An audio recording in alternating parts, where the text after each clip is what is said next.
Trahedya sa dagat. Roro vessel na MV Trisha Kirsten 3 lumubog sa Basilan. Hindi bababa sa 15, patay ayon sa Coast Guard District Southwestern Mindanao. Search and rescue operation sa iba pang nawawala nagpapatuloy. Iba pang disgrasya sa dagat. 15 tripulanteng Pinoy na nasagip sa tumaob na barko na MV Dibon Bay sa West Philippine Sea dumating na sa Maynila. 15 ang pinakabagong bilang ng mga nasawi sa paglubog ng isang barko sa dagat na sakop ng Basilan kaninang madaling araw. Nagpapatuloy ang search and rescue operation sa lumubog na MV Trisha Kirsten 3. Ayon sa Coast Guard District Southwestern Mindanao, mahigit 300 ang naligtas sa isinasagawang search and rescue operations. 28 naman ang nawawala at patuloy na hinahanap. Sa paunang investigasyon, galing Zamboanga City ang barko at papuntang Holosulu nang biglang pasukin ng tubig. Patuloy pa ang investigasyon ukol sa sanhi ng paglubog ng barko. Dinala na sa iba't ibang pantalan ng mga biktima. Nakaantabi rin doon ang mga medical team. Ano po yung inisyal na impormasyon nyo sa dahilan ng paglubog nitong MV Trisha Kirsten 3? Well, ongoing po ang kinakandak po natin investigation sa Rafi. Pero ang nakikita po natin sa mga factors is yung weather condition po ngayon. Medyo maalon po talaga sa area na yan. But definitely lahat po ng mga questions, no, how the incident happened, magiging part po yan ng ating investigation. But currently, as time is of the essence sa Rafi, ay ongoing po ang kinakandak nating area service. Ganito kalaking apoy ang bumulabog sa mga residente ng Barangay Santa Cruz sa Makati City bandang alas 11:35 kagabi. Ang ilang bumbero umakyat sa bubong para malapit ang makapagbuga ng tubig. Itinaas ang Bureau of Fire Protection ng unang alarma. Pila ang mga responding fire truck sa Ponte Street. Napula ang apoy matapos sa mahigit 1 oras. Si Michelle Rose kauuwi lang galing sa Zumba. Patulog na raw sana siya nang gumamit ng banyo sa ikatlong palapag. May big time oil price hike sa ilang produktong petrolyo bukas. Sa anunsyo ng ilang kumpanya ng langis, 1 peso and 40 centavos ang dagdag sa kada litro ng diesel. 40 centavos naman ang taas presyo sa kada litro ng gasolina, habang may 80 centavos kada litro namang taas presyo sa kerosene. Pumarada sa tapat ng bahay ang tricycle na yan sa loob ng isang subdivision sa Barangay 168 sa Caloocan. Bumaba ang angkas at pumasok sa loob ng bahay habang nagsilbing lookout ang naiwang tricycle driver. Nilolooban na pala ng angkas na lalaki ang bahay. Ayon sa pulisya, dumaan ang salarin sa sirang pintuan sa garahe.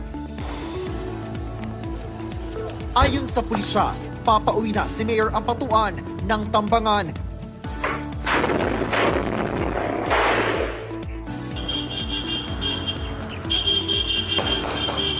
Hindi nasaktan ang alkalde, pero tinamaan ng bala sa tiyan ang 2 kasama niya sa convoy.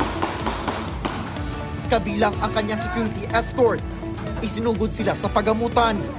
May follow-up vehicle, sakay doon yung ilang mga security din ni Mayor.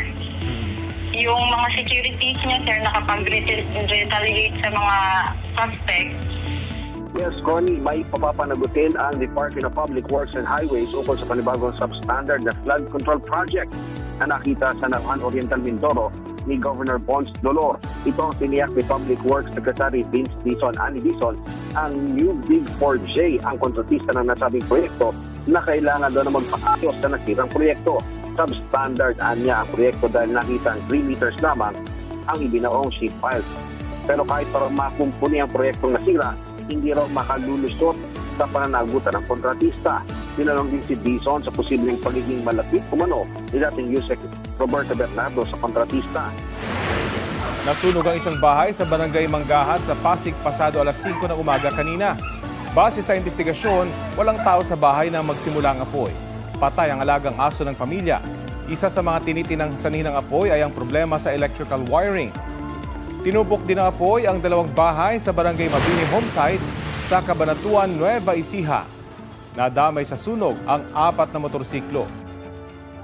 Ngayong may nakahain na sa Kamara na impeachment complaint laban kay Pangulong Bongbong Marcos at may nagpahayag ng planong sampahan muli ng impeachment si Vice President Sara Duterte, naghahanda na si Senate President Tito Soto sakaling sabay na umabot ito sa Senado na uupong impeachment court.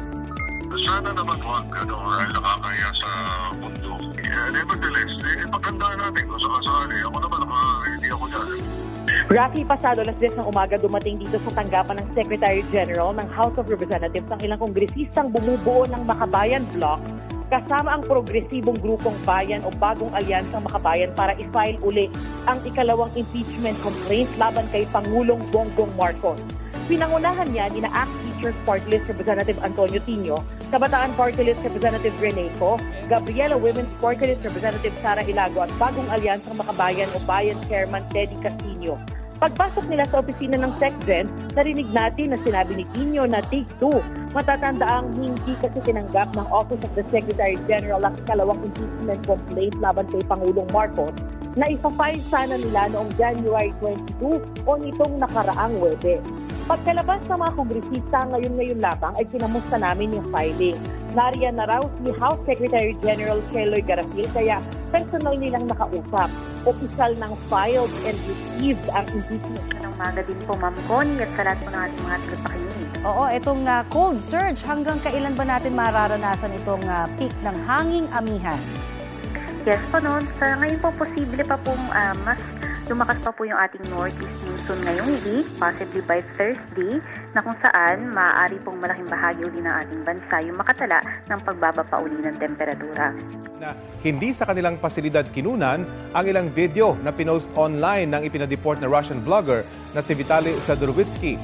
Ayon sa BGMP, tangi ang Bible study lang ang sa loob ng kanilang piitan. Ang iba raw hindi na sa loob ng BGMP facility. Nagpiyansa raw si Vitaly sa kaso niyang unjust vexation, kaya makalipas ang 7 araw, ibinalik na siya sa detention center ng Bureau of Immigration. Ayon naman sa BI, sangkot ang kasamahan ni Vitaly sa pagpuslit ng cellphone doon. Sinibak na rin ng ahensya ang 3 nilang tauhan na napatunayang sangkot dito. Yes, Maris, dadali na nga sa ospital ang 15 crew ng lumubog na cargo vessel na MV Devon Bay malapit sa Bajo de Masinloc. Kabilang sa kanila ang isa na kinailangang isakay sa wheelchair dahil sa hirap sa paglalakad. Ayon kay Philippine Coast Guard Commandant Ronehil Gavan, ang Bureau of Quarantine naman ang makasikaso sa labi ng 2 crew na sinawing palad sa naturang insidente. Sa initial impormasyon ni Gavan, nag-liquefy ang nickel ore bukod pa o yung nickel ore na sakay ng barko bukod pa sa binayo ng malalakas na alon ang MV Devon Bay. Kasabay ng pasasalamat sa tulong ng China Coast Guard na unang nakaresponde sa insidente, tiniyak ng Philippine Coast Guard Commandant na tuloy-tuloy ang search and rescue operation para mahanap ang 4 pang crew, kabilang na nga dyan ang kapitan ng cargo vessel.